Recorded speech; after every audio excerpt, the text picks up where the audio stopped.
Madam President, I rise in support of the Murkowski EPA disapproval resolution. We must prevent the U.S. Environmental Protection Agency from imposing a backdoor energy tax on suffering families and workers. This is our chance to stand with American families and workers and stand against unelected bureaucrats at EPA trying to expand government's reach. Missouri families and workers don't want the higher energy costs and lost jobs that would come from allowing EPA big government regulations to go forward.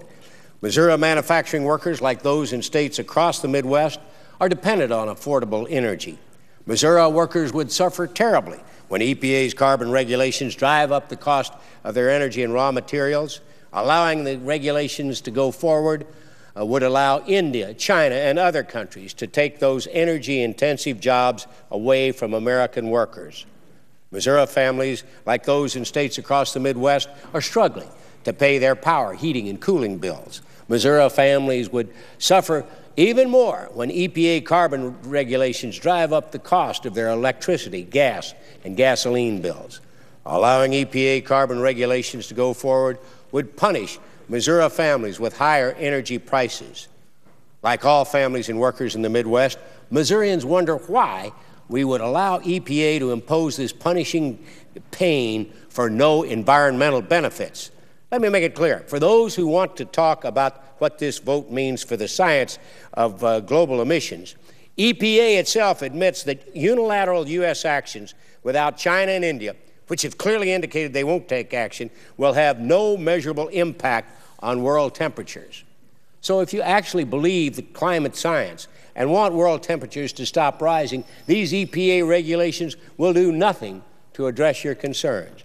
You're basically telling us that you want to impose trillions of dollars in costs, hundreds of billions of dollars in new taxes, and hundreds of billions of dollars in new government spending for no environmental gain. Some also try to hide behind the auto deal between EPA, the state of California, and automakers.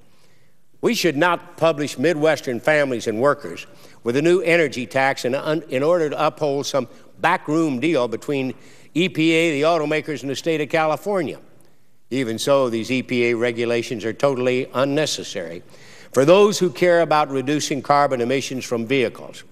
Let me be clear. Congress has already authorized the Department of Transportation to impose new, stricter auto emission standards, and the Obama administration announced recently that they were going to do so. So again, opponents want us to punish American families and workers with job-killing energy taxes for no net environmental gain.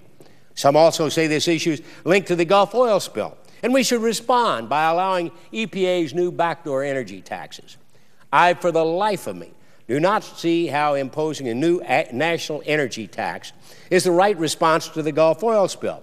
It won't stop the oil from flowing, it won't mitigate the environmental damage, and it won't compensate the workers and others for lost wages and revenue. We should be punishing British Petroleum, not the American people, with new taxes. And don't be misled about the empty rhetoric against big oil. Big oil just passes along the cost of these taxes to us in higher prices for the gas and oil we must buy and we must use. But some, as they say, never want to let a crisis go to waste. Unfortunately, many of my Democratic colleagues seek any opportunity to expand the reach of government and impose new taxes. They admit it too, although they use fancy ways to say it. President Obama this week repeated his call for putting a price on carbon. These are code words for imposing a carbon tax. We also need to stop and think about what the majority leader has said. He and others have said that if EPA is allowed to move forward with their carbon regulations, it will cut oil usage. The reason is because this new energy tax will punish American consumers with so much pain at the pump, they will use less gasoline because they can't afford it. It's like saying we need another recession, because in a recession, people drove less. We want recessions?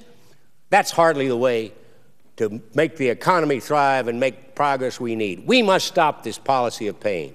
We must stop EPA from moving forward with job-killing, energy cost-raising regulation. The choice is stark. Stand with EPA bureaucrats imposing a backdoor energy tax, or stand with American families and workers. I urge my colleagues to stand with American families and workers and support the Murkowski amendment. I thank the chair and I yield the floor.